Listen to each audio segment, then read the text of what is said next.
Virgil Walter Earp was the first of the Earp brothers to feel the wrath of the cowboy element after the famous gunfight at the OK Corral. On December 28, 1881, at around 11:30 p.m., Virgil was walking back to the Cosmopolitan Hotel, where most of the Earp family kept rooms, when he was ambushed. 3 double-barreled shotguns, loaded with buckshot, were fired at Virgil from a distance of about 60 feet. Virgil was hit with buckshot in his left arm and on his left side. The remaining buckshot that didn't hit Virgil peppered the Crystal Palace Saloon, with 3 going through the windows and 1 barely missing a bystander getting ready for bed. Virgil was able to stagger into the Oriental Saloon to find his brother Wyatt, and doctors were summoned.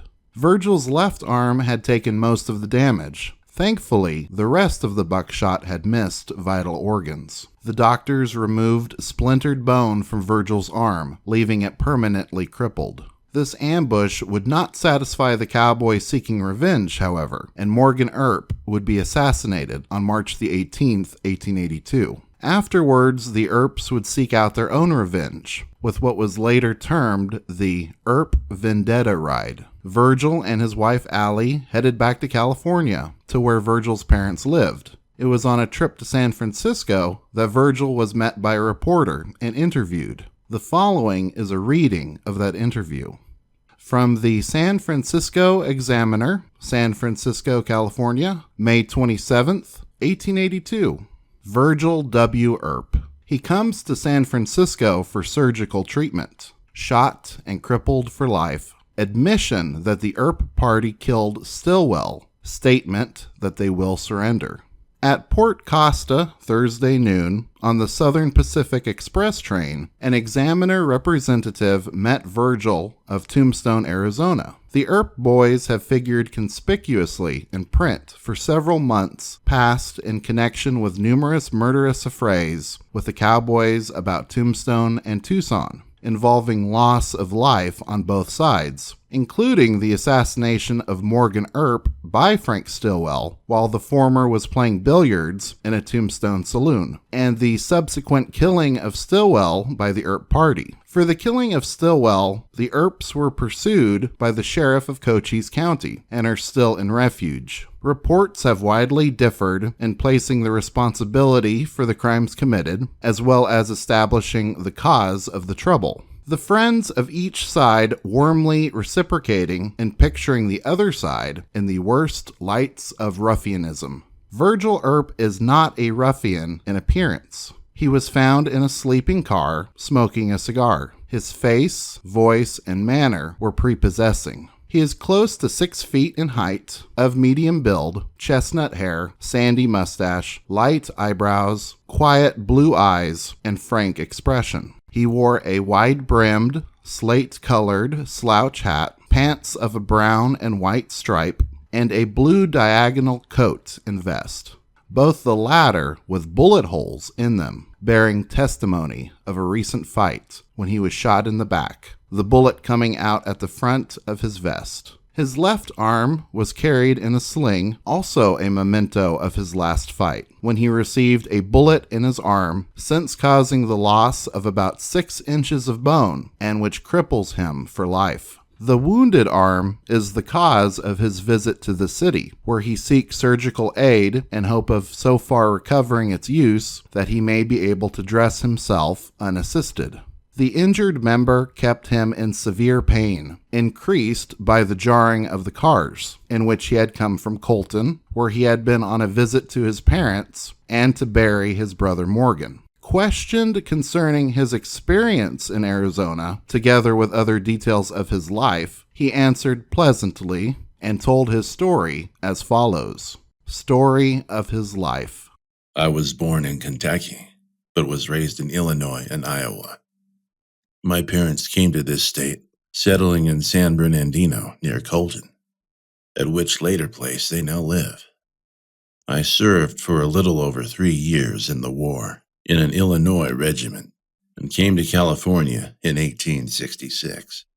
I soon went into New Mexico, Arizona, and all that southern country, where I have spent nearly 6 years. When Tombstone was discovered, I was in Prescott. The first stage that went out of Prescott towards Tombstone was robbed. Robberies were frequent and became expensive, and the disordered condition of the new country soon brought a demand for the better protection of business and money, as well as life. I was asked to go to Tombstone in my capacity as United States Marshal, and went. My brother Wyatt and myself were fairly well treated for a time, but when the desperate characters who were congregated there, and who had been unaccustomed to troublesome molestation by the authorities, learned that we meant business, and were determined to stop their rascality if possible, they began to make it warm for us. The Tombstone country is of a peculiar character, the community being unsettled and dangerous. Most of the businessmen there stay simply to make money enough to live somewhere else comfortably, and of course the greatest object with them is to have as much money as possible spent in the town, and to get as much of it as they can, careless of the means of dispensation or the results of rough manners. Aside from the legitimate businessmen, the bulk of the residents are idle or desperate characters, most of them coming into town broke, and depending on the gambling table or criminal ventures to supply them with means of livelihood and dissipation. The cowboys at one time numbered about 200, but during the last 2 years, about 50 of them have been killed. The most of them are what we call saddlers, living almost wholly in the saddle, and largely engaged in raiding into Sonora and adjacent country and stealing cattle, which they sell in Tombstone. It is rarely that any of these stolen cattle are recovered when the thieves are closely pursued, and it seems likely that they will be overhauled and the stock recovered. The cowboys sell the cattle to some of the butchers, practically in partnership with them, and I know of cases where the finest cattle in the country have been sold at $1 a head. When cattle are not handy, the cowboys rob stages and engage in similar enterprises to raise money. As soon as they are in funds, they ride into town, drink, gamble, and fight. They spend their money as free as water in the saloons, dance houses, or faro banks. And this is one reason they have so many friends in town. All that large class of degraded characters who gather the crumbs of such carosses stand ready to assist them out of any trouble or into any paying rascality. The saloons and gambling houses, into whose treasuries most of the money is ultimately turned, receive them cordially and must be called warm friends of the cowboys. A good many of the merchants fear to express themselves against the criminal element because they want to keep the patronage of the cowboys friends. And the result is that when any conflict between officers and cattle thieves or stage robbers occurs, followed up by shootings around town, as witnessed during the last few months, most of the expression of opinion comes from the desperado class and their friends, and the men who should speak loudest and most decisively to correct the conditions of affairs are generally the quietest. An officer doing his duty must rely almost entirely upon his own conscience for encouragement. The sympathy of the respectable portion of the community may be with him, but it is not openly expressed. The bad element knows its advantage in this respect and makes the most of it. The cowboys are collected from all parts of the western country, from which they have been crowded by advancing civilization, and they know that Arizona is about the only place left for them to operate in. With a complete breaking up of their company threatened in event of losing their hold where they are now, they resist official interference with the greatest desperation. Concerning the fights between the cowboys and myself and brothers, it has been stated over and over again that there was an old feud between us and some of our enemies, and that we were fighting only to revenge personal wrongs and gratify personal hatred. All such statements are false. We went into Tombstone to do our duty as officers. To do that, we were put in conflict with a band of desperados, and it resolved itself into a question of which side could first drive the other out of the country, or kill them in it. Today, my brother Morg is dead, and I am a cripple for life. My other brothers are fugitives, but they will give themselves up. It was our boys who killed Stillwell. Before Stillwell died, he confessed that he killed Morg, and gave the names of those who were implicated with him. When my brothers were leaving Arizona, they got dispatches from Tucson saying that Stillwell and a party of friends were watching all the railroad trains passing that way, and were going through them in search of all Earps and their friends, carrying short shotguns under their overcoats and promising to kill on sight. Our boys were bound to look out for themselves, and when they got near Tucson, were very cautious.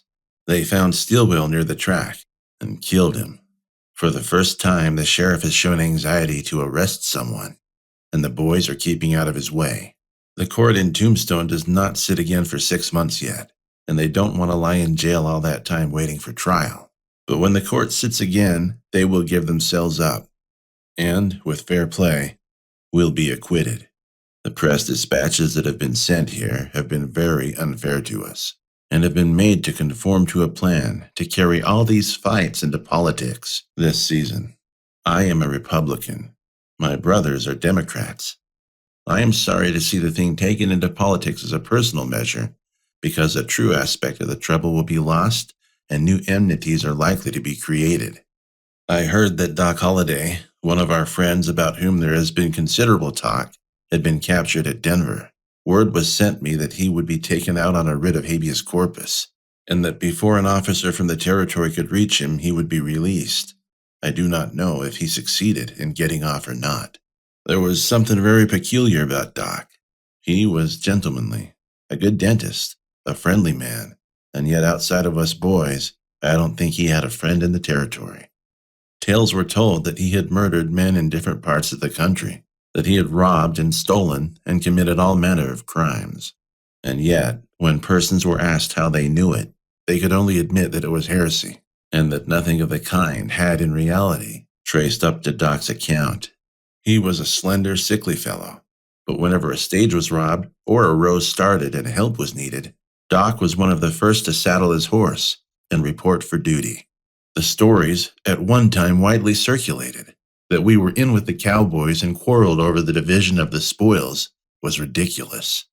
It was at least disbelieved by Wells Fargo and Company, who I represented, and while I was a city marshal, they gave me this.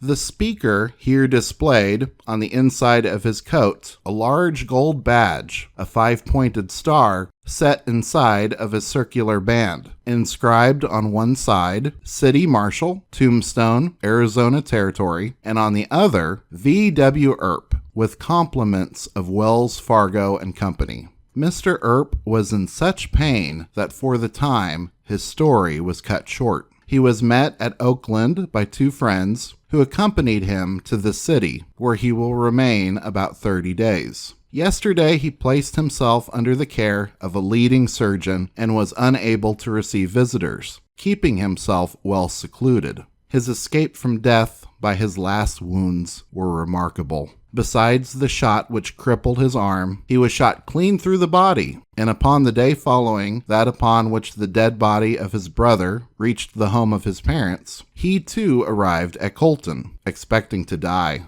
Though in good health otherwise, his arm will prevent any further participation in the sensational warfare against the cowboys. One note I have to add about this interview.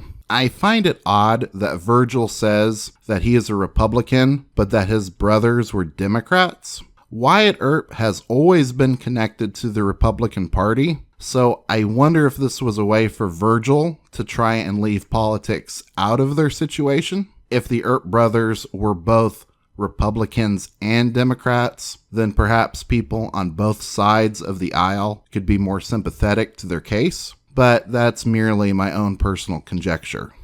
After the Vendetta Ride was over, Virgil Earp still led an eventful life. He was elected as the first city marshal of Colton, California, was a boxing matchmaker and gambling hall operator, became involved in mining in Arizona, and would later be reunited with his first wife and daughter. In 1904, Virgil arrived in Goldfield, Nevada, a newly created gold mining town. Afterwards, he was hired as a deputy sheriff for Esmeralda County, Nevada. Virgil would pass away on October 19, 1905, from pneumonia. He was 62 years old, and at the request of his daughter, he was buried at the Riverview Cemetery in Portland, Oregon.